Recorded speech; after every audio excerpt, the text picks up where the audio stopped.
I'd like to call this January 8th, 2026 Board of Education organizational meeting to order, 6:31 PM. George, can you take the roll? Mrs. Bissell? Here. Ms. Hafner? Here. Mr. Micko? Here. Mr. Wall? Here. And Mrs. Hausum? Here. All Oh. present. Please stand and join me in the Pledge of Allegiance. I pledge allegiance to the flag of the United States of America and to the republic for which it stands, one nation, under God, indivisible, with liberty and justice for all. We like to start off every meeting by reminding the public and ourselves of our strategic priorities. We have developed and are engaged in a 3-year strategic plan which reflects the values, beliefs, and hopes for our students, staff, parents, and our community. There are 4 strategic priorities to the plan: transforming teaching and learning, aligning staff and resources, cultivating culture and climate, and leveraging funding and facilities. Our strategic priorities give actionable focus to our district's purpose and mission and guide the work of our strategic plan. At this time, I will turn it over to George, who's going to administer some oaths of office. Thank you, Mrs. Bissell. So for this year, we have a special guest, the Honorable Mayor Persiak from the city of Strongsville, who's going to administer the oath of office. So what we'll do is, one at a time, we'll have first Ms. Hafner meet the mayor at the podium, who will administer the oath of office. So you guys can go ahead and head to the podium. Please join. Yep, right there. Ready? Raise your right hand. Do you solemnly affirm that you will support the Constitution of the United States and the Constitution of the State of Ohio, and that you will faithfully and impartially discharge your duties as a member of the Board of Education of the Strongsville School District, Cuyahoga County, Ohio, to the best of your ability, and in accordance with the laws now in effect and hereafter to be enacted during your continuance in said office and until your successor is elected and qualified? I do. Congratulations. Welcome aboard.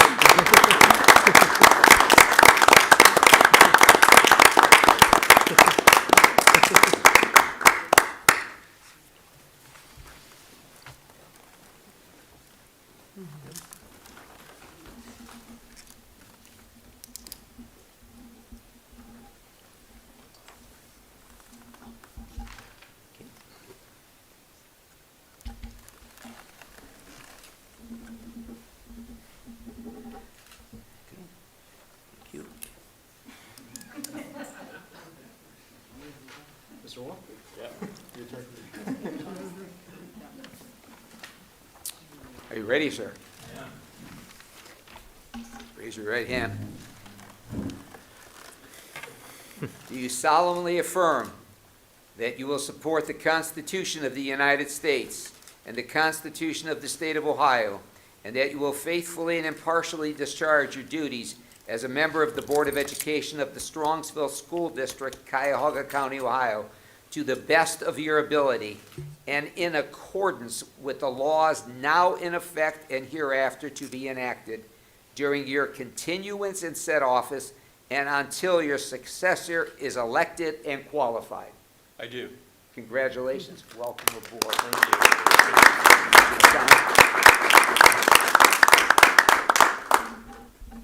Let me sign it.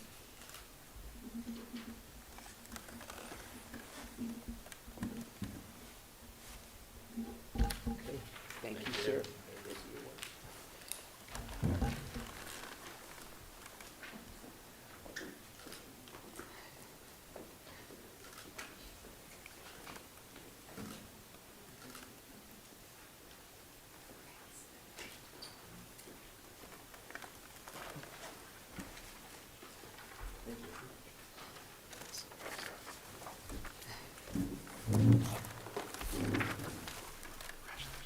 Congratulations to Eric and Megan.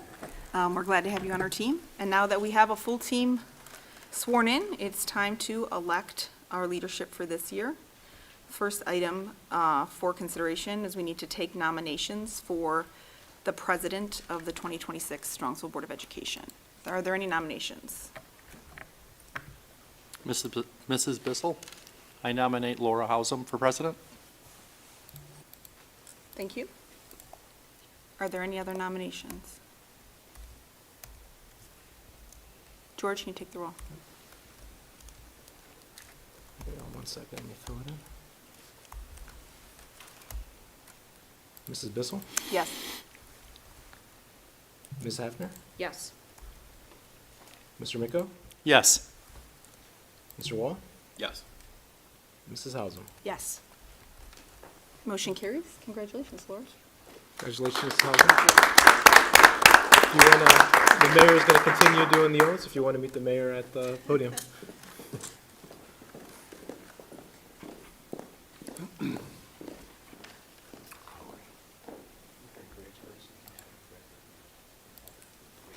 Come on, raise your right hand. Okay. Do you solemnly affirm that you will support the Constitution of the United States, the Constitution of the State of Ohio, and that you will faithfully and impartially discharge your duties as president of the Strongsville Board of Education to the best of your ability, and in accordance with the laws now in effect and hereafter to be enacted during your continuance in said office until your successor is chosen and qualified? I do. Welcome aboard again. Hold on. The official signing pen, right here, ma'am. God bless you.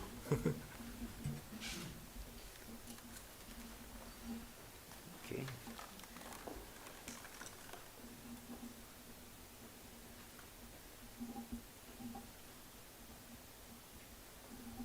Okay, thank you.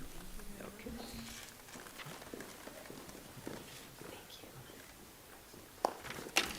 Congratulations.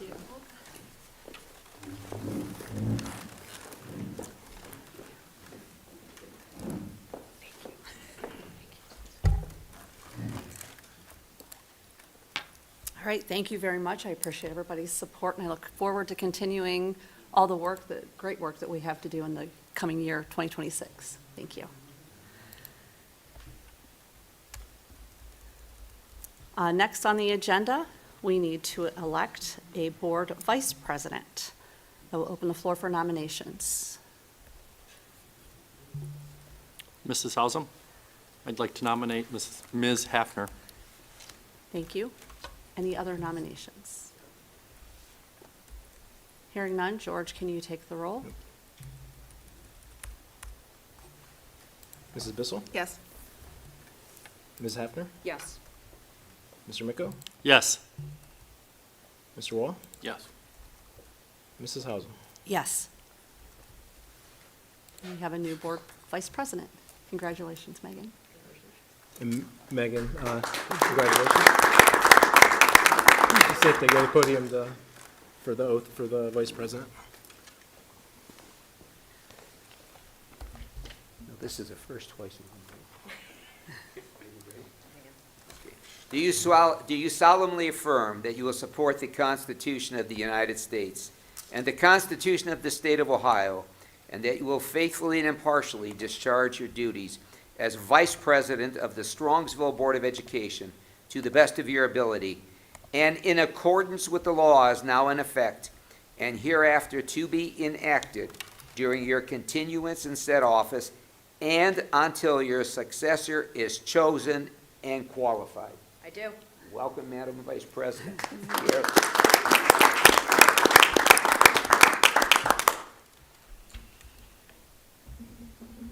Right, nice.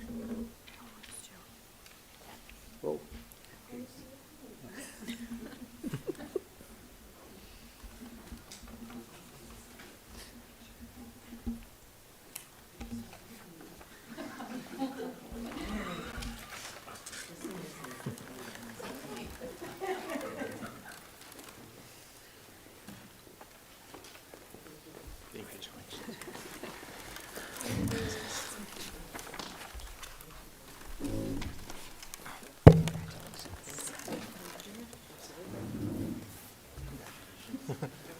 Yeah.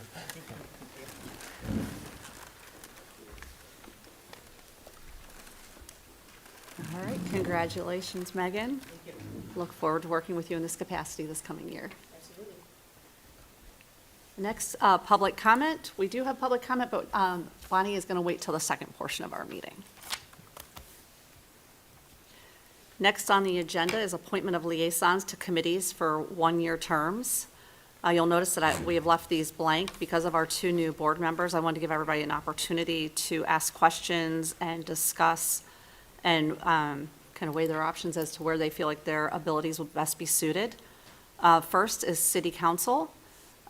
Historically, this past year, Rich and I have served as committee chairs for this, liaisons. They meet monthly, the first and third Monday at, it says 8 p.m., but it's 7 p.m. Yeah, 7 p.m. at the City Council Chamber Office. Who would like to start? If anyone has a dying need to be the representative or ask any questions? I'm open to being the representative for council. Okay. Did you want to continue as second, or do you? Sure. Okay, there you go. All right, so Megan and Rich. The second one we have is Strongsville Education Foundation. They meet monthly, the second Thursday of the month at 7:30 a.m. here in the admin building. Again, this is an important group to us. They raise money for grants. They also pay for transportation for all of our field trips.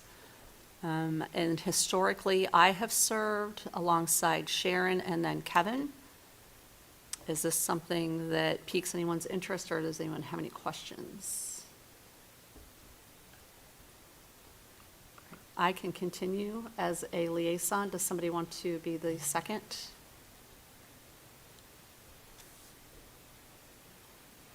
Okay. You'll do it? Okay, all right. Okay. Strongsville Council PTA, another very important group to us. They meet monthly, the first Thursday of the month, September through May at 9:30 a.m. here in this room.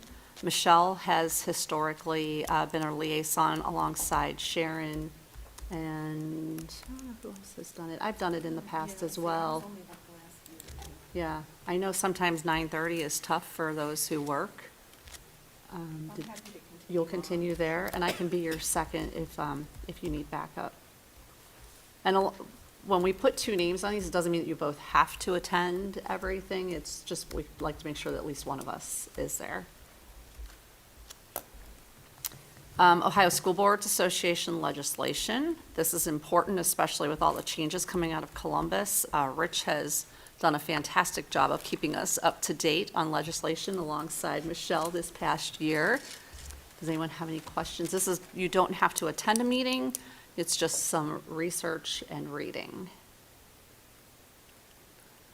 I'm happy to research and read. Okay. Rich, do you want to be his second? I'm happy Or to do it. I'm Michelle, happy what do to you- share it with Michelle. Okay, it's up to you guys. All right, I'll put Michelle. Just looking at how things are falling out there. Okay. And then last is the Ohio School Boards Association Student Achievement. And I think I touched base with everyone, forgive me if I haven't, but this would be, and historically, Sharon and Haley did this where they would have an, kind of like an outstanding educator or a staff member from a building along with a student that they recognized. And I have to say, I was always a little bit jealous that they got to go into the buildings every month. So I thought it might be kind of a fun twist, interesting if we kind of took turns and two of us went. Again, I know it might be tough, but with work schedules and stuff, but if we could figure out maybe, twice during the school year, if you could hit one of our schools to honor a staff, teacher, or student. Are we all open to doing that? Okay. All right, well, we can create a schedule together and all go and see the kids. All right, sounds good, thank you. So, Mrs. Osmond, this is everyone? That's going to be everyone. We'll do a rotating schedule. And we'll create one, George, and we'll get it to you.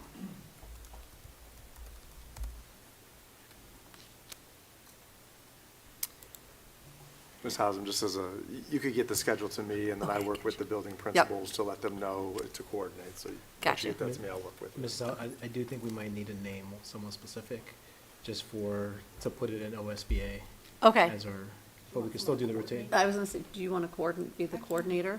Do you want to put Michelle in as a coordinator?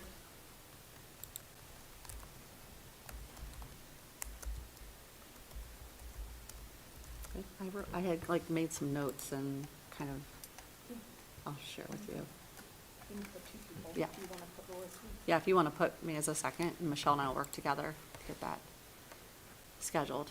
And we'll make sure with our worker that it works into your guys' schedules.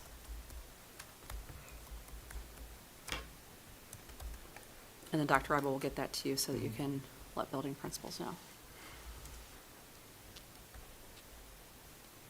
George, are we good to move on? Yes, ma'am.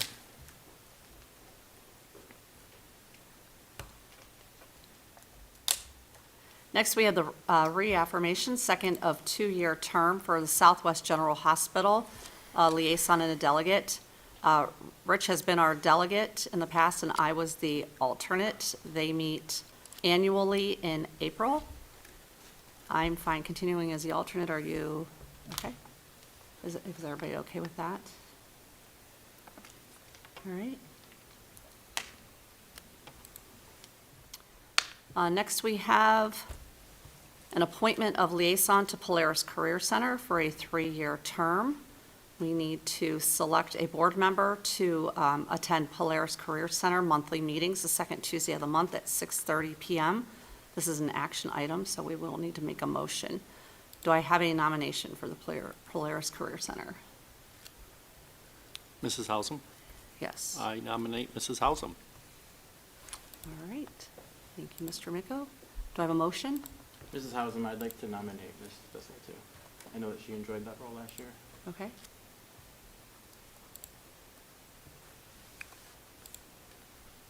Hang on 1 second, so we'll do it, I'm gonna do it outside of board docs. So since there's multiple nominations, we'll go in order. So when I do the roll call, for just how we do the president and the vice president, when I do the roll call, just say yes or no. And then if the first has the majority, then we stop there. And then if no, then we'll move on to the second nomination. May I speak before we do that? Yeah. Thank you. I'm asking my fellow board members to reappoint me to serve Polaris Career Center for another term. I've done great work at Polaris over the last 5 years, but the job is not finished. I feel like it is important to the success of Polaris and the Strongsville students for me to serve another term on their board. In 2019, our student enrollment had dropped below 20% and was a hindrance to our district supporting the success of Polaris. Since then, we've had a 70% increase in enrollment, which is now at 34%. There is an amazing team, Cameron, Jenny, Bill Wingler, Dan Faust, and many others, plus the administration at Polaris behind that turnaround. I'm proud to have served as an important role in the positive momentum we've created. The Polaris board consists of 6 different school districts, which inherently creates a lot of turnover. Consistency within the Polaris board benefits the Polaris administration. To that end, I have been able to serve as the vice president for 2 years and then have been the president for 2 years. In that time, there has been significant positive changes that I have been integral in leading. Many of those are still in process. As president, I led Polaris through its first superintendent search in more than 18 years. It has been my honor to spend 1 calendar year working with the new superintendent, Diane Zander. We interviewed and hired a construction firm for the ERA edition, which is the engineering, robotics, and automation. That work is scheduled to be completed in the spring of 2026. I revised the superintendent and treasurer evaluation processes to support 2 different superintendents. We are currently working through Diane's process for the first time. I am in the middle of supporting a top-to-bottom review and update of policies. Because of all the excellent work I've done and the work that remains to be done, the Polaris team, including the superintendent and treasurer and board members, have expressly asked me if I could return. We risk disrupting the positive progress being made by unnecessarily switching appointees at this time. Now, you might be asking why I'm saying all this, and there's a simple answer. To this point, the only argument I've heard from any of my colleagues for Laura's appointment is a promise that was made to Laura over 5 years ago that she would get her turn. That rationale troubles me deeply. It completely disregards the current circumstances of both Strongsville City Schools and Polaris Career Center, which include a new superintendent and many unfinished projects. Further, it asks our 2 new board members to honor the promise one person made instead of their commitment to the students of Strongsville. I firmly believe we are all here because we want to serve the students of our district, not for personal gain or opportunity. I'm imploring my fellow board members to base your decisions not on a personal promise made years ago, but on what you believe best serves the students of Strongsville and Polaris Career Center today. Thank you.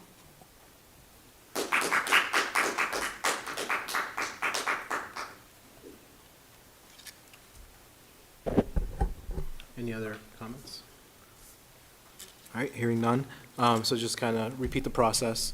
I'll update board docs after the meeting, but we'll handle it how we handle the nominations. Since there's multiple nominations, we'll handle it similar to we do the president, vice president, is when I call your name, just state yes or no. If candidate 1 has the majority, then we stop there. If not, we move on to candidate 2. So first, candidate 1 will be Mrs. Wolfhausen. So I'm going to go down and do the roll call. Just state yes or no. Mrs. Bissell, No. Ms. Hafner, Yes. Mr. Miko, Yes. Mr. Wall, No. and Mrs. Hausum. Yes. And with that, we have the majority. Do I have a motion? It says it's an action item. We can change it to procedural. Okay, got it. So since All there right. was multiple, we'll just handle it just, Thank so you. that was the vote. Okay, thank you. All right. Thank you, my fellow board members. I look forward to continuing the work of my predecessors and getting more involved with Polaris. Congratulations. Thank you for your service, Mrs. Bissell. Thank you. All right, next we have board committee appointments for a 1-year term. Again, we left these blank for our new board members if they have any questions or would like to express interest in taking more interest in these committee leads. We have the finance committee that is spearheaded by George Aganastiu, our treasurer. George, normally you meet, We try to meet quarterly or as needed. The committee is made up of a body of community members and the 2 appointed board members, myself, Dr. Rival, Mrs. Pelko, and our assistant treasurer as well. The members of the body, of the community, we looked at individuals that hold different business backgrounds within the community. So we have someone from the city who's health insurance or employee benefits. We have a small business owner, other risk assessment, or risk insurance, and banking professional, and another CFO that's a resident in the community. thank you. And you meet here at 7 PM. 6:30 or 7. 6:30 or 7, depending on okay. schedules. All right, do we have any board members that, and I know Michelle has been on this committee in the past, I've been on the committee. Rich has probably had a rotation through there. Do we have anyone interested in the finance committee? I'm interested. I figured. That's a great fit for you, Megan. All right, so Megan, and then a second committee member? Did you want to continue? whatever you need to do. Okay. Did you want to? Ma'am, again, I look at it as Eric and Megan need the experience. I've done every committee there is, so I'm happy to do finance. I'm happy to plug in wherever we're at, but if nobody else is going to arm wrestle me for it, I'll take it. I miss George. It's been a while. It has. All right, so Megan and Rich. Policy Committee. Michelle has done Policy Committee for, I think, all 6 years now. You've been on the Policy Committee. Rich did it many years before that. Again, this is Dr. Ryba's committee. Whenever new policy is released from, go ahead, I'll let you talk. No, that's perfect. Neola is our policy company. They release new policies typically twice a year, one in the fall, one in the spring. So there's 2 meetings, and we meet based on the availability of the board members. So we've met during the day, we've met in the evening. And, you know, again, George, Jenny, me, if there's tech policies days with us, and the association president. So 2 meetings a year is typically what we have. So it is it's a lot of prep work. So it's a lot of reading and coming with ideas and thoughts based on the policy. So it's 1 meeting, but there is homework that goes along with it. Great. I would be interested in that role. Eric, I think that'd be a great fit for you.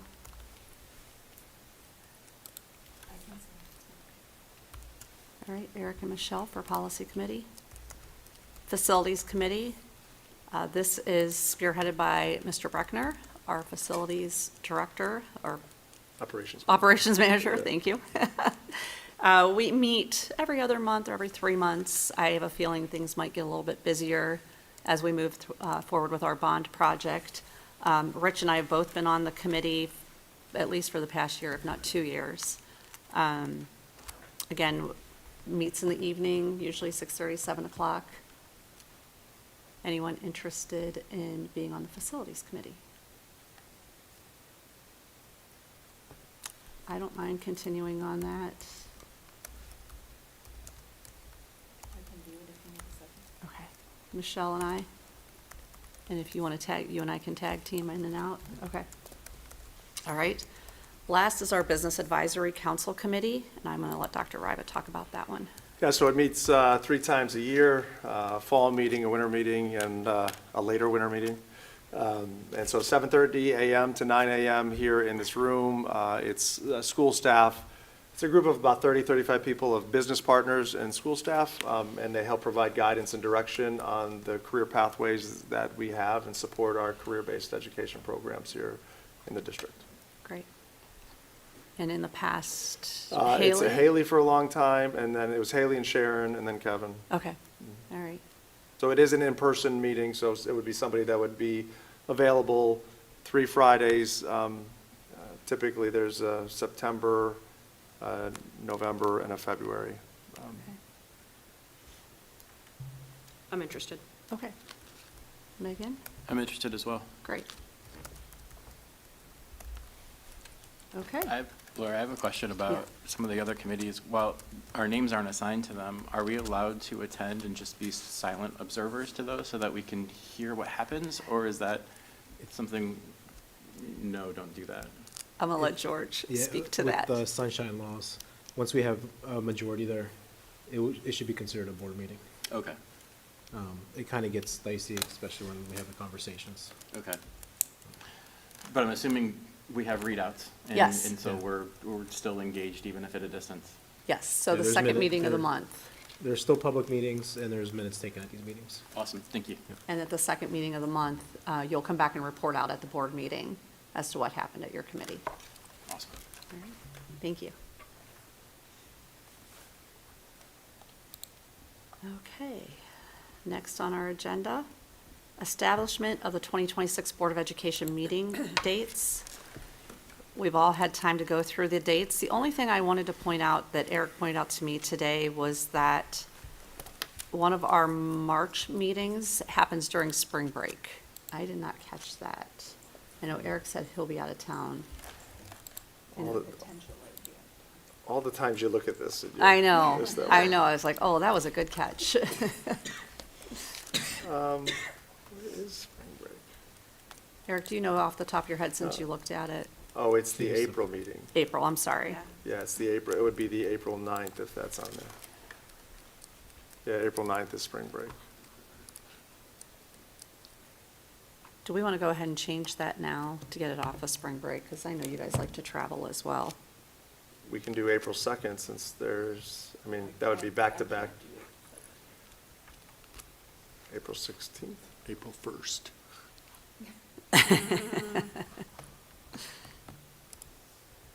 So, I could do April 1st. Yeah, that would work. April 1st? There's can an do April all-city 1st. choir festival.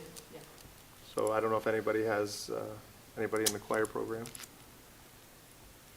Right, then the 1st, Okay, April 1st. April 4th. Thanks for catching that, Eric. yeah. And then I do not know, we're in the process of scheduling company-level meetings in March. I'm not certain if it's going to conflict or not, With one or both of the meetings? just one. Okay, But I don't, we haven't scheduled it because we have to, their national meetings, or that's over-dramatizing it, but we have to coordinate with all the locations. So it could be the week of March 12th, it could be the week of March 26th, or it could be in the middle. okay. Just keep us posted. I will. Thank you. Right, next Mrs. on Hou- the. Mrs. Hausum? Yes. Since the exhibit is already attached with April 9th, I made a note in the,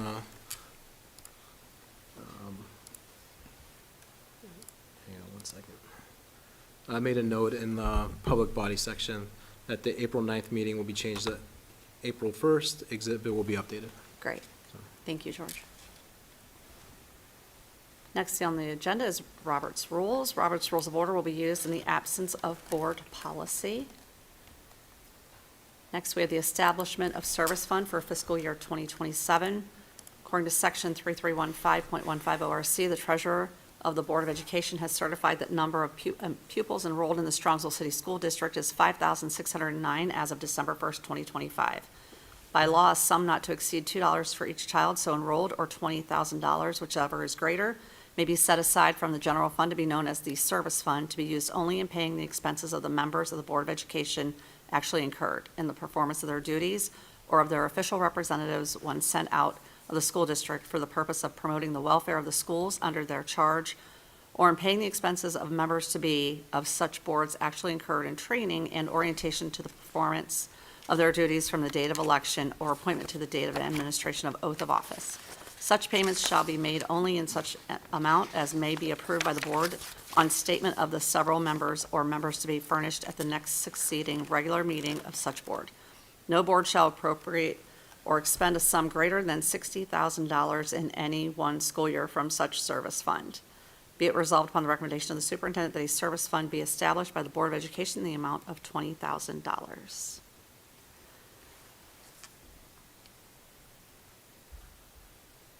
Next, we have recommendation by superintendent authorizing the treasurer to reinvest available funds for 2026 in accordance with board policy and established administrative procedures. Results of such investments will be reported in monthly financial reports throughout the year. And B, to pay bills within the adopted appropriations in 2026. Next, we have our legal counsel appointments. Be it resolved that the superintendent of schools and his designees be authorized to contact legal counsel as necessary for the successful performance of their duties. Legal counsel is designated to be Squire Patton Boggs, LLP, Pepple and Wagner, LTD, Riley Law Firm, LLC, Brinza, McIntyre and Seed, LLP, Peters, Kalil and Markakis Company, LPA, and Weston Hurd, LLP. This is an action item, so I need a motion. So moved. Second? Second. Motion by Ms. Hafner, second by Mr. Wall. George, can you take the roll? Ms. Hafner? Yes. Mr. Wall? Yes. Mrs. Bissell? Yes. Mr. Miko? Yes. Mrs. Hausum? Yes. Motion passes. Mrs. Hausum? Yes. Can we go back to the committees? Did I miss it? That was an action item as well. Sorry about that. I missed it. This, The committee appointments for 1 year? Yep, I'm sorry. Do I have a motion to approve the committees? So moved. Second? Second. Motion by Ms. Hafner, second by Mr. Wall. George, can you take the roll? Ms. Hafner? Yes. Mr. Wall? Yes. Mrs. Bissell? Yes. Mr. Miko? Yes. And Mrs. Hausum? Yes.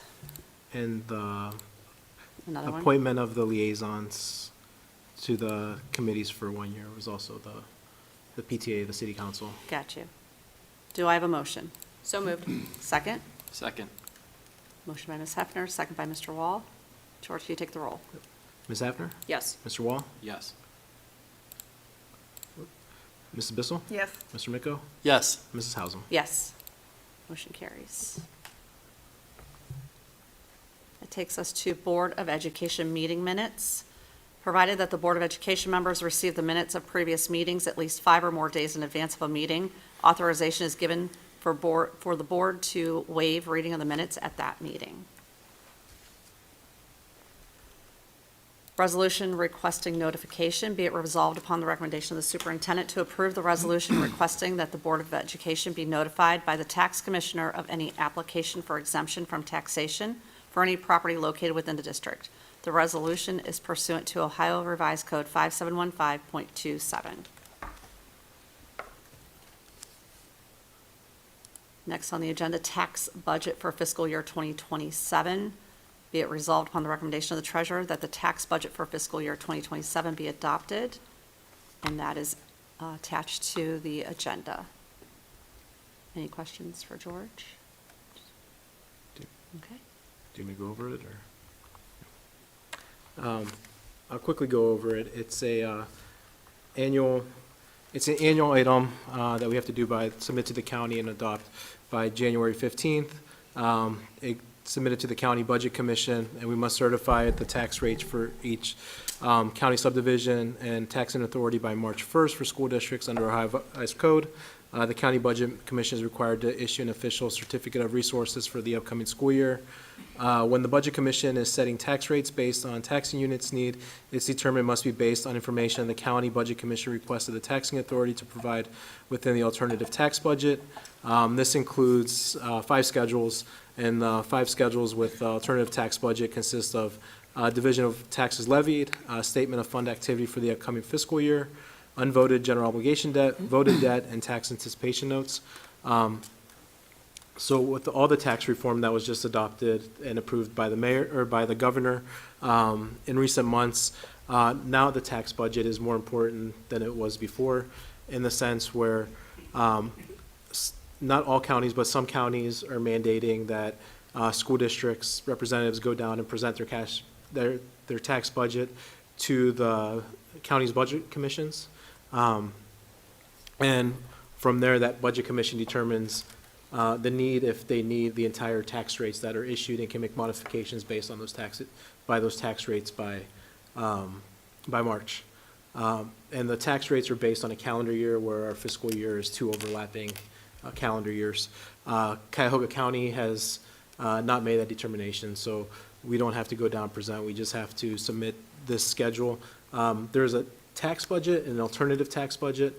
As of now, the county is still only requiring the alternative tax budget and not the full tax budget, as some counties are requiring. So I just wanted to point that out with the tax reform, that this document becomes now an important document, because they're looking at cash balances, not just for the general fund, but all funds.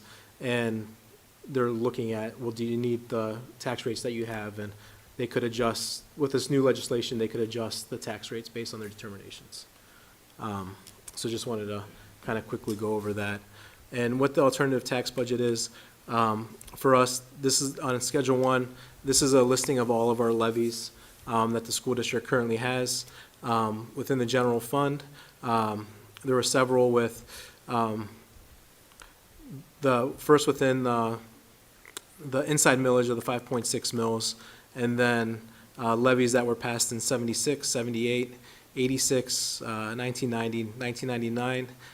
We had our renewal that was, which is next up in tax year, or collection year 2027. This tax year expires. We have until next collection year to approve it. So this November is the first year we could put on the ballot, and then if it's not renewed by the 2027, end of 2027, then that comes off the books. It's a 6 mil levy with an effective rate of 3.37 mils. And then our last levy is a continuous from 2008. So overall, as you'll see on the schedule here, I'll blow it up a little bit. Our authorized tax rate is 77.78 mils, with House Bill 920 as values go up in inflation, and especially with all these being older levies, that effective rate has gone down with inflation. So we're at 25.11 mils within general fund, about 5 mils away from the 20 mil floor. Then we have our sole PI levy that was passed in November of 2004 for 1 mil with inflation. It's 0.51 effective rate, and our middle school bond issue that was approved in 2012. It was originally a 3 mil levy, but again, as values went up, this is not subject to House Bill 920. So once we submit the tax budget to the county will look at our collections and our annual debt payment, and we kind of manually do the House Bill 920 collection, saying, all right, values went up, we could adjust the rate, so we only collect, so we don't over collect, we only collect what we need.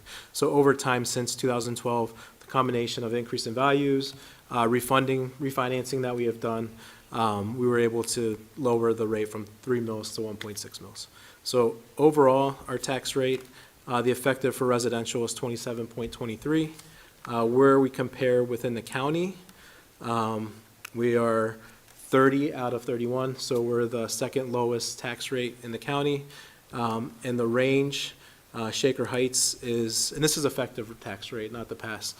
So this is what they're currently billed on their values. So Shaker Heights is 80.53 mils. Cleveland Heights is 57.86. They're the top two, while Strongsville's 27. So if you think of the same value house in those cities, that would be the tax rate applied. So we have the second lowest tax rate within the county for residential property. And just to kind of point out, since I have it on here, in the work session that we have following this meeting, there's the bond for the first vote for the bond, and that millage will be around 3.4 mils. So if we add 3.4 to the 2723, we're at 30. On the bottom here, we're at, I'll blow it up a little bit, 30.63. So we're again in the bottom four. We would sneak ahead of Independence, but I also believe they might be having a levy on the ballot as well. So we would still be in the bottom half of the county. Any questions on that? The next slide is the statement activity. This is the anticipated budget for fiscal year 27 based on the information that we know now. It's linked in the exhibit, so you can view by fund on the exhibit. Schedule 3 is our unvoted debt. We have two. We have one that was issued in 2005 for that's paid out of the general fund. That was for acquiring school buses and facility improvements to the preschool. The bus side has been paid off. The remaining debt payments are for the preschool, and the final maturity date is 2035. And then the other one we have is the Muraski debt that's paid out of the PI fund, which is a COPS lease that we've been talking about. That final maturity is 2034, but if we move forward with a bond project, this could be paid off in whole. So due to the type of debt it is, it's a land lease against that property. So that would, if we pay it off, that frees us from the land lease in order so we could do the construction we need to do there. And then we have the one voted debt for the middle school and high school renovations that was approved in 2012. That has a final maturity of 2045. The original amount was 81 million. As of January 1st, the outstanding principal is 53 million, and the annual principal and interest payment is $3.6 million. And Schedule 5 is tax anticipation notes, and we don't have any of those. And just as a reminder, what those are, this time of year, cash flow for school districts is at a low, because if you think about it, our major revenue source is property tax revenues, and we collect property tax revenues 5 times a year. So we get a small increment in January, a large sum in February, and a small increment in March. And then the second half collections we don't get it again until July and August. So you have to wait until those are brought in. So you're kind of relying on essentially your cash balances until those payments come in. So for this time of year, end of December, middle of January, really to that February advance, which is the middle of February, your cash balances get really low. So in some school districts that have lower cash balance, they may need to take out a small loan in order to make payments. And that's what a tax anticipation note is. It's a one-year payment, it's a short note, or it's a short-term note to anticipation of your tax payment, and when that comes, it goes to the debtor with interest. So just kind of wanted to point it out what it was, although we don't have any, so. And George, I just wanted to thank you for sharing those numbers with us, but not only the numbers, but the interpretation behind them too. I think I heard something kind of interesting there. How many school districts are there in Cuyahoga County? what is it? 31. And if we forced rank those districts from lowest to highest, where's Strongsville? For tax rate? Yeah, We're the second lowest. second lowest. Wow, that's something. Thank you. Yep. It is, we need to share that slide Yeah. everywhere. Right. All Any right, other and that questions concludes for the tax George? budget if there's no other questions. Thank you, George. Yep. Next on the agenda is our investments. Be it resolved upon the recommendation of the treasurer that the board authorizes the treasurer to invest up to a maximum of 40% of the district's interim funds in commercial paper notes in accordance with board policy 6144-investments. District credit card limits. Be it resolved upon the recommendation of the treasurer that per board policy 6423, the annual credit card limits per cardholder and/or account be approved as listed in the exhibit. The exhibit is attached. Does anyone have any questions? Is that pretty normative for districts? What's that there? I didn't hear the question. Our debt limits, are we within the norms? Yeah. Yeah. Travel payment and reimbursement, be it resolved upon the recommendation of the treasurer that payment and reimbursement rates per diem meals, lodging, and mileage be approved as listed in the exhibit. Mileage rates shall not exceed the federal IRS prescribed mileage rate. And again, that is attached. OSBA annual membership dues and subscriptions, be it resolved upon the recommendation of the treasurer that the Board of Education renews its membership with the Ohio School Boards Association, including e-publications, effective January 1st, 2026 through December 31st, 2026. Next, we have the OSBA Legal Assistance Fund. Be it resolved upon the recommendation of the treasurer that the board enters into a contract with OSBA for the Legal Assistance Fund consultant services for the period January 1st, 2026 through December 31st, 2026. Cost for this service is $250. Next, we have the House Bill 9, Ohio Public Records Training Certification. Be it resolved upon the recommendation of the treasurer that to be in compliance with all Ohio Public Records statutes and the Board of Education requirement that the treasurer, George K. Agnostou, be the designee on behalf of the Board of Education for public records training.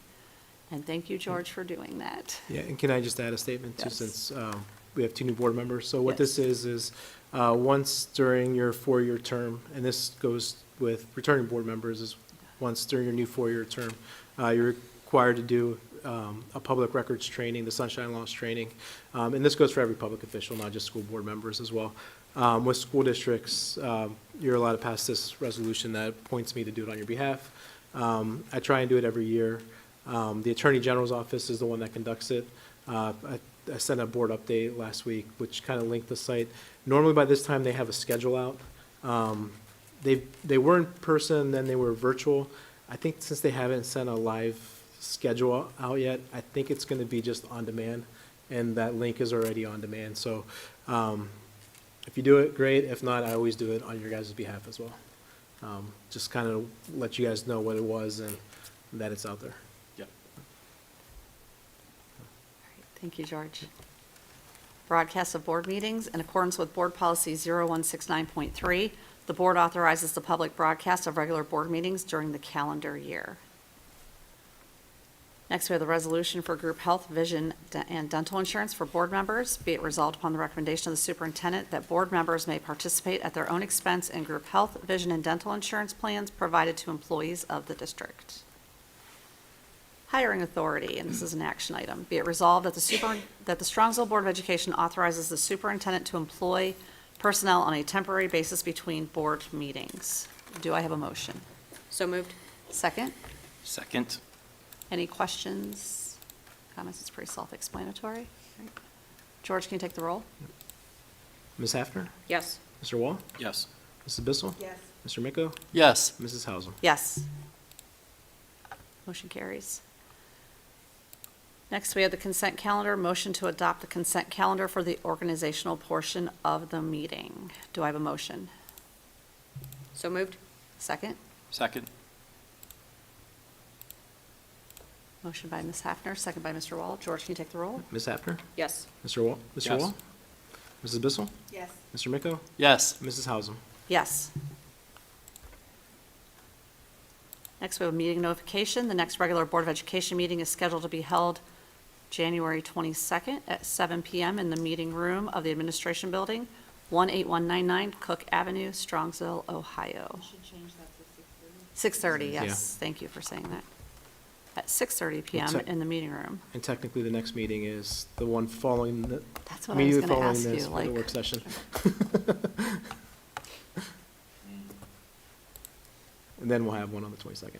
yeah. So would it be a work session, though, that we're doing next? Yes, yeah. So- This is an organizational meeting, Right, followed by a work session. okay. I But the think work session is still considered a A regular. regular meeting, gotcha, okay, sorry. All right, let me start over. The next regular Board meeting of Education meeting is scheduled to be held January 8th at 7:25 in the meeting room of the admin building. And we will now adjourn. Motion to adjourn the meeting? So moved. Second? Second. Motion by Ms. Hafner, second by Mr. Wall. George, can you take the roll?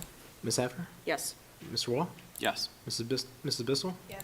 Mr. Miko? Yes. Mrs. Hausum? Yes. Meeting adjourned at 7:23. All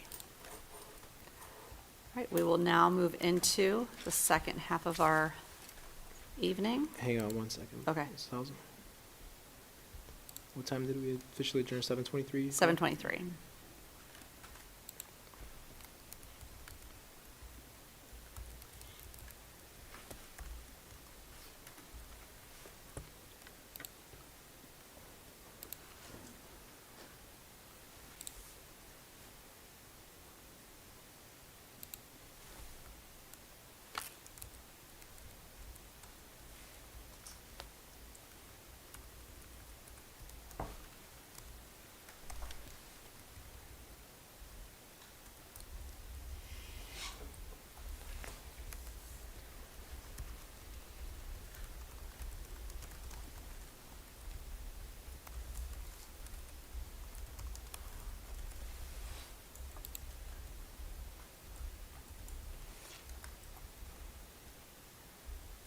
Okay. Sorry, I need to end this meeting and go to the next one. 7:25. I did.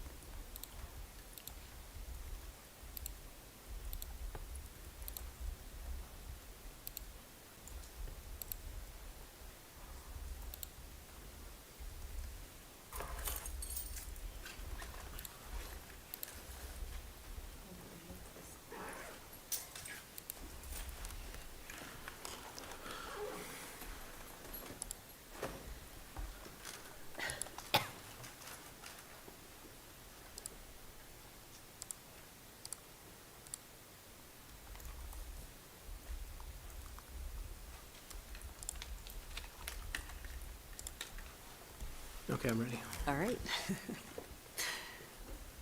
We are moving on to the next portion of our meeting. I'd like to call this January 8th, 2026 Board of Education Work Session to order. George, can you take the roll?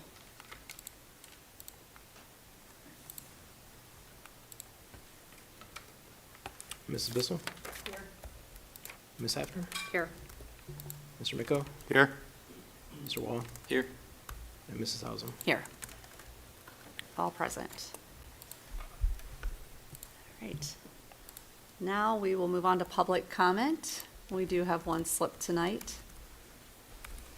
Bonnie, as you approach, if you could just state your name and your address, and you have approximately 3 minutes. My name is Bonnie Tennis, 9407 Rushwood Lane.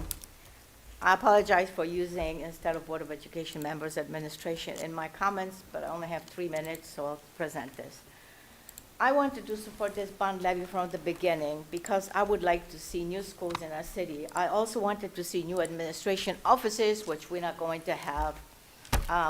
The only thing I had objections to was the field house. So when I saw this year in September, the field house being gone from the list, I was glad because I thought that without that one big item, it should be easier to pass this bond levy and better days are coming to Strongsville students. The days of being educated, instead of being educated in trailers, is going to end that for us. And the residents finally, the day will come when we will see new schools being built. On September 14 of 25, at the Board Education meeting, we were presented with the bond levy cost sheet. There were some changes from 2023, but most of them, to me, looked like changes related to inflation that did not raise any questions until late November when administration offices were dropped off from Muraski Reno item, and the rest of the numbers started to increase almost on every line. I had few questions about those costs, but I did not even have a chance to ask this Board of Education. And administration did everything in the last minute. Since September until December, there were not final cost adjustments, just discussions related to this bond project, but not much about the numbers. And then everything happened during those 2 last December meetings. Changed, stamped, and approved. Now the only thing for us, the residents, to do is to vote on it and no question asked. Even if you think your numbers are right and justified, you should still give residents a chance at one of those 2 meetings to ask questions, not via email, but in person. You should display all the information related to this project with details for the residents to see and allow residents to ask questions and get the answers right here or right somewhere else, wherever the meeting would be. And after those meetings, you would have additional information, and based on that information, you could either leave it or adjust the numbers. Here is the thing. To this Board of Education and administration, like many others, this bond levy looks like a Honda, but to other people, it looks like a Lexus. So it's in your best interest, the board interest, to prove that it is a Honda and not a Lexus to have a better chance to pass this levy. Honda is as good as Lexus. It will get us anywhere. I mean, it will get you anywhere you like the Lexus will. It's like 2,400 square foot home. It's good for a family of 4, but some might think it's not. It's just all perception. Here are the things I would like to bring to the attention. In 2023, turf, Strongsville High School baseball softball field, cost was $1.3 million. In 2026, this cost increased to $2.9 million. We weren't told why was the difference, and maybe some other turf is included in it. There was another one, Strongsville Middle School Center, for $900, but we weren't told. It's an increase more than a double. I would like to know as a resident, not because I'm against it, but I would like to know where that number came from. Next is the new renovated preschool Muraski side. Total cost for Muraski Reno is now over $12 million without the administration offices, and I really wanted to see the administration offices. So if you take that to over $12 million and divide it for 447, the GPD per square cost, it comes to 27.5 square feet. Current preschool is only 13,300. Muraski without the gym and corridors is 12,341. If you take that, this money, it would build us a school, it would build us preschool that is double the size of the current and double the addition of the Muraski. Now, if this is a reno, why is it costing more than a renovation?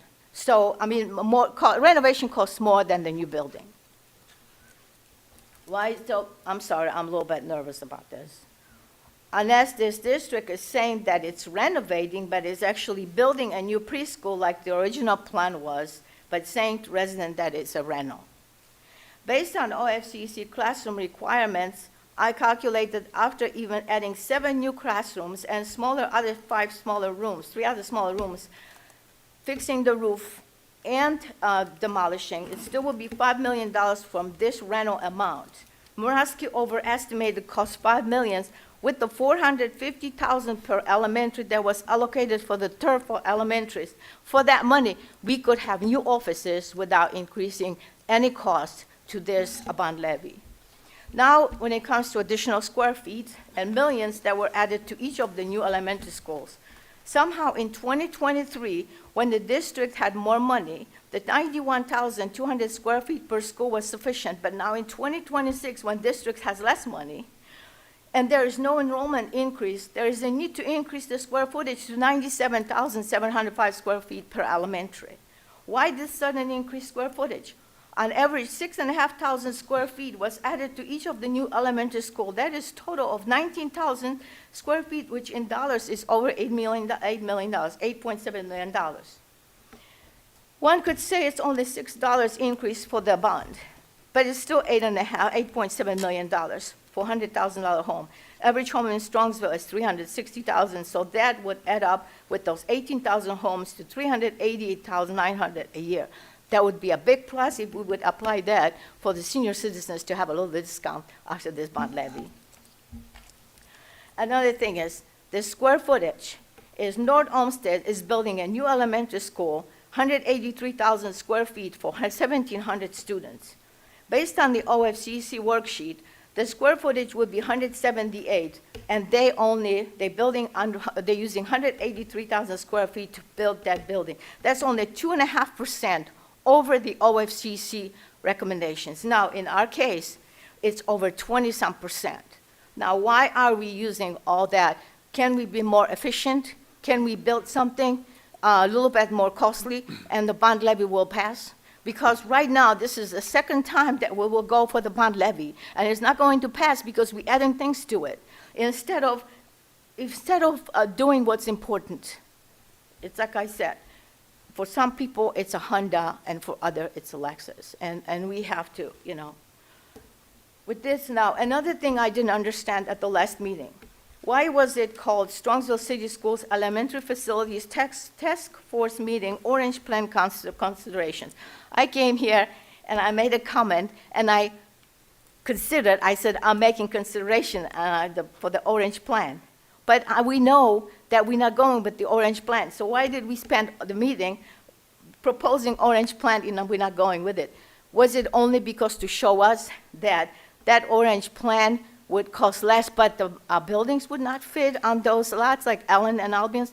Actually, it would fit if we would remove the track on Albion. It would fit nicely, and it wouldn't have to be 3-story. So that's the thing.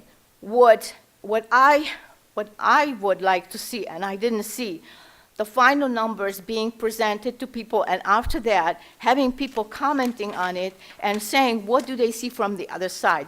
Because to you it's a Honda, and to many people it's a Lexus. So thank you for your time. Thank you, Bonnie.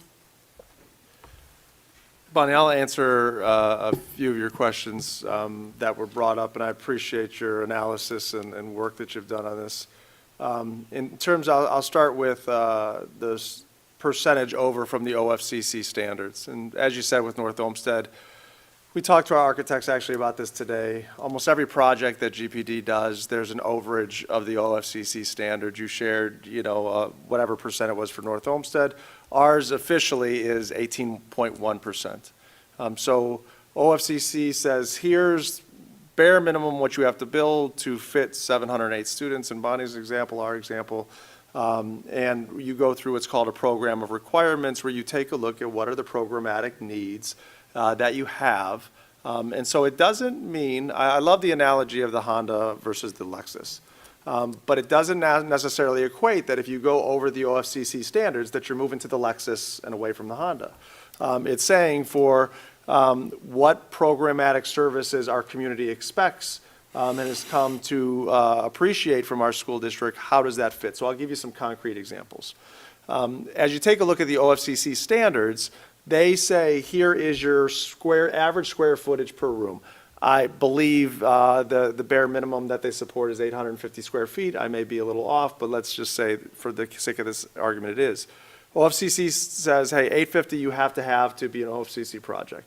910 is kind of a good size classroom, and 950 is considered a more roomy size classroom. We went with the 910.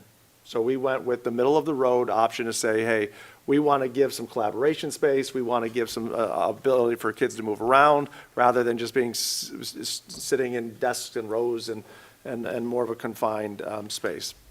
So you take that and you move that across 5 classrooms per grade level. So that's 30 classrooms times 3 buildings. That adds some square footage to it. The other part of it is OFCC says for a 700-student building, you only need 1 art room and 1 music room. That does not work. We would start with art on the cart and music on a cart and no place for band and orchestra. So we took a look at that and said we need 2 art rooms and we need 2 music rooms. That's not a part of the OFCC standards. The other part that is a piece of it is services and supports for students with special education needs. So as you take a look at, our vision is for the new buildings that students will go to school where their home school is and not have to go to a school based on where those services are provided. So that causes increased space of sensory rooms, of therapy rooms, of rooms that are necessary to service students with moderate to intensive needs. And that gets put in every building versus just maybe a couple buildings, and that adds square footage to the building. So yes, the square footage has gone up, pretty accurate to what Bonnie said, but those are some of the reasons why those square footage went up. One other question that Bonnie brought up, and I think it's a great question to talk about, is the transition from Muraski being a combined preschool administrative office building to a standalone preschool building. And we've talked about that publicly as to why those decisions were made. It was originally around $18 million in that ballpark for the combined building. And when we took a look at it as just doing the preschool, it is going to be a combination of renovation. So the 2005 addition, which is there, is going to be remain with some renovations there. But we do need to add classrooms. There is going to be new construction. So where the original building is, that would be south of the current addition. That would be where new classrooms would be constructed. The reason it doesn't work out apples to apples is preschool is highly regulated. You are licensed by a state agency that comes in and says certain things have to be made or have to be equipped in certain ways. And right now, we use the Lund Road Preschool, but we also have preschool classrooms at Chapman Elementary School. So we're actually combining 2 locations into 1. And as we have this opportunity to take a look at items, we have to take a look at what is best serving our future moving forward. So when you take a look at our current preschool classrooms, they are 800 to 850 square foot classrooms. Again, don't quote me on this, but when you take a look at preschool classrooms that are recommended by the OFCC, you're in the 1,000-ish square foot classrooms. So again, I've been to Muraski a lot. I can visualize it. It may be a little more challenging, but as you go into Muraski, into the new addition, there are 3 classrooms right in a row, and then there's a classroom at the end. Those 3 classrooms could be just 3 preschool classrooms. But we've said if we are going to renovate and construct a new preschool, we want to construct a new preschool that is right-sized and right-fitted to what preschool classrooms should be, which means those 3 classrooms are actually going to become 2 classrooms to provide the space needed for our preschool students. And so that's why all of the math that has been shared and the square footage doesn't line up, because the preschool standards are different. It's not just moving our Lund Road Preschool into that. So Bonnie, you and I can continue to talk and answer any further questions you have, but just those were a couple items that were brought up that I thought would be good for not only Bonnie and the board, but everybody to be aware of. Thank you. Dr. Ryba, that's a good explanation. I wanted to parrot what I heard back, one thing. That analogy with the Lexus and the Honda kind of sticks with me, and I'd like to pivot that a bit, because it sounds like the state is saying that minimum baselines, you could put 5 people in a Civic, and what I'm hearing is, optimally, we kind of want a CRV, but we're still in the land of Hondas. Mm-hmm. Is Correct. that Yes. fair? Mm-hmm. Absolutely. All right, thank you.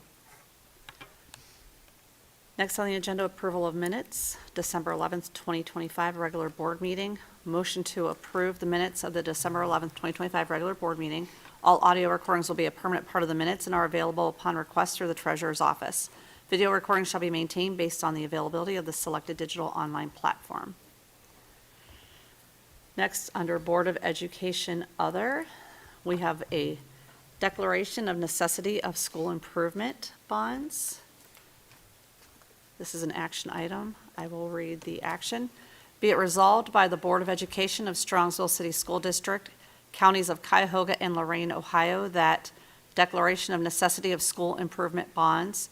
This board finds, determines, and declares that it is necessary to issue general obligation bonds of the school district in the aggregate principal amount of $147,650,000 for the purpose of constructing, furnishing, equipping, renovating, rehabilitating, remodeling, adding to, and otherwise improving school district buildings and facilities, acquiring, clearing, equipping, and otherwise improving sites therefore, and demolishing existing buildings and facilities, and to levy a tax outside of the 10 mil limitation imposed by Section 2 of Article 12 of the Ohio Constitution to pay the debt charges on the bonds and any anticipatory securities, such tax being an additional tax.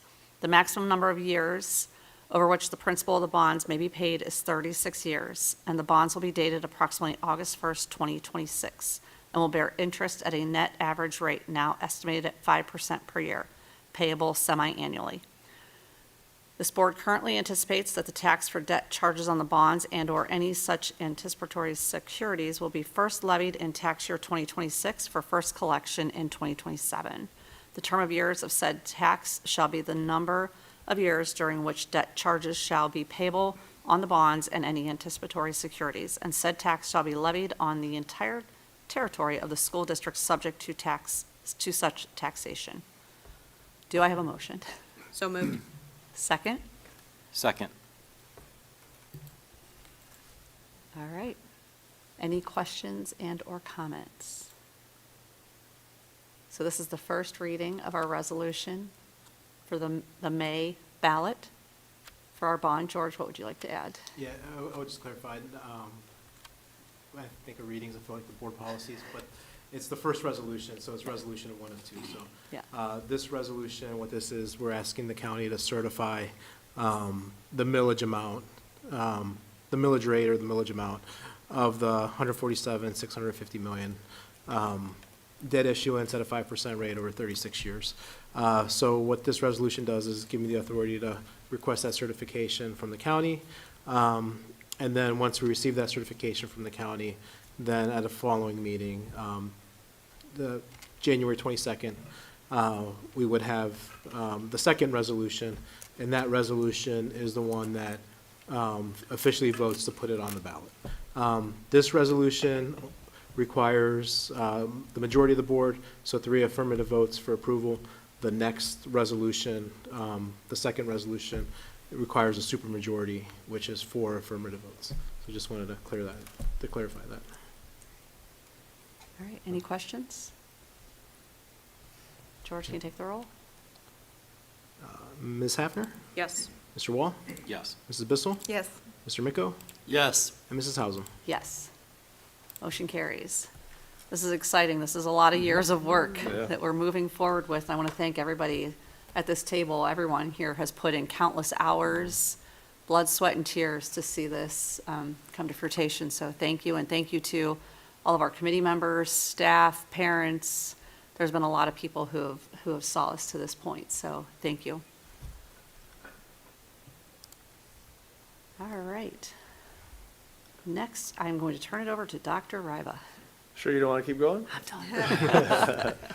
We have one item under business services. Be it resolved upon my recommendation that the Board of Education accepts the proposal from Vasco Asphalt Company for the repair of the parking lot at Strongsville Middle School not to exceed the amount of $45,464, and this is an action item.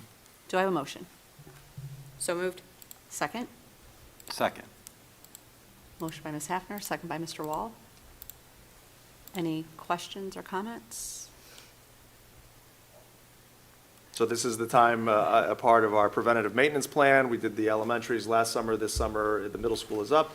They will go around and find areas to repair, mill it down, repave it, and then seal coat the whole parking lot and restripe it. Great. George, can you take the roll? Ms. Hafner? Yes. Mr. Wall? Yes. Mrs. Bissell? Yes. Mr. Miko? Yes. Mrs. Hausum? Yes. Motion carries. Under curriculum, we have the following students to be placed for the purpose of student teaching as listed in the agenda items there. All of them are from Baldwin Wallace. Nothing under student services. Under human resources, we have 3 items for your consideration. The first is a resignation of a non-certificated staff member. The second is a retirement of a certificated staff member. And then the third is a retirement of a non-certificated staff member. So although both Arlen and Ms. Hunter are retiring mid-year, we will still welcome them back to honor them at our May meeting. So we appreciate both of them and the wonderful career that they've had in Strongsville. Dave, would you like to come up for your correction? Okay. And then under technology, we just have a correction from our December meeting. The vendor, there's just a vendor change from Spark to, from Cyber Neo LLC to Stark Portage Area Computer Consortium, or Spark. Total cost remains the same. And unless there's questions, that concludes my report. Any questions? Hearing none, we will go on to the adoption of the consent calendar. Action by the Board of Education and adoption of consent calendar at this point of the agenda means that all items appearing in this agenda denoted as type action, which items constitute the consent calendar, are adopted by one single motion unless a member of the board or the superintendent requests that such items be removed from the consent calendar and voted upon separately. Do I have a motion? So moved. Second? Second. Anyone have anything that needs to be removed? I think we're all good. George, can you take the roll? Ms. Hafner? Yes. Mr. Wall? Yes. Mrs. Bissell? Yes. Mr. Miko? Yes. Mrs. Hausum? Yes. Motion carries. Next, we have the Board of Education Other, miscellaneous. Does anyone have any Board of Education Other? All right. Hearing none, we do have need for executive session tonight for, To consider the employment of a public employee, the discipline of a public employee, and to consider matters required to be kept confidential by federal law or regulations or state statutes. do I have a motion? Go ahead. Can we back up just 1 second? Yes. Sorry, I'm new to this and I missed something. I just want to say congratulations and thank you to Mrs. McGrath. Held an AI session yesterday for our teachers, and I got to participate in that. And Mrs. Bissell, I saw your husband there. I got to meet him, and it was outstanding. And I'm so excited that we're embracing change and wanting to know more. I just think that attitude and wanting to learn, continue learning, even our teachers, is just the right mindset. And like, I was kind of blown away. Yeah. So thank you for inviting me, and thank you for putting that together, Mrs. McGrath, if she's. That's awesome. That's great. Sorry, I No, would've put that in that's there, fine. No, thank you for sharing. That's awesome. Motion for executive session. So moved. Second. Second. Motion by Ms. Hafner, second by Mr. Wall. George, can you briefly, just with our 2 new board members, go over like what we do, what we can and cannot discuss in executive session? Yeah, so executive session is a time where the board and any public body can go into to discuss matters that are essentially required to be kept confidential. And there's only certain categories that falls into. One is certain personnel matters, such the ones that we have listed currently, is to consider the employment of a public employee, consider the discipline of a public employee. And then also there's the longer laundry list that, I'm taking it right from the Sunshine Laws Manual, but we kind of just abbreviate it to the, we can't list all of them and hope something falls in there. It has to be specific as to what's the reason that you're going in there for. So we kind of limit it to that reason of that longer laundry list. So for example, to consider the appointment, employment, dismissal, discipline, promotion, demotion, or compensation of a public official, to consider the investigation of charges or complaints against a public employee, official, licensed, or regulated individual unless the employee, official, licensee, or regulated but individual requests a public hearing. So that's like the longer laundry list. You can't just say everything and then just start picking and choosing. You kind of have to be specific as to call it out prior to go in of what you're specifically, which one of those you're talking about. And then the other categories, there's 6 in total. There's really 8, but the last 2 don't apply to school districts. So the 6 that apply to school districts is purchase of sale of property, pending or immediate court action, collective bargaining matters, matters required to be kept confidential, security matters. So those are the 6 that we can kind of go into an executive session. And from there, there's a laundry list of, you pick the specific category that they fall on there, but those are the broader scope. Once we go into executive session, we can only stick to the subject matters that are pertaining to those categories that we picked. There's no votes allowed in executive session. It's only for deliberations.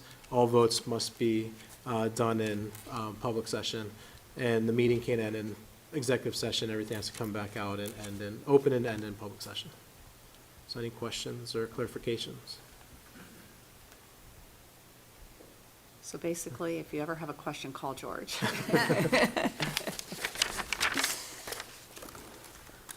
George, can you take the roll? And I will say, Dr. Rye was Yes. also Yes. versed on those laws as well, so either one of us, but just wanted to, I'm not the only one. I believe George is the go-to. Yeah, I just want to say, he's a knowledge base as well. We kind of bounce ideas off each other. So, Ms. Hafner, Yes. Mr. Wall, Yes. Mrs. Bissell, Yes. Mr. Micko, Yes. and Mrs. Hausum. Yes. The new order is throwing me off. We will enter into executive session at approximately 8 PM. We do not see reason to resume public session, so I want to wish everybody a happy new year and a good night.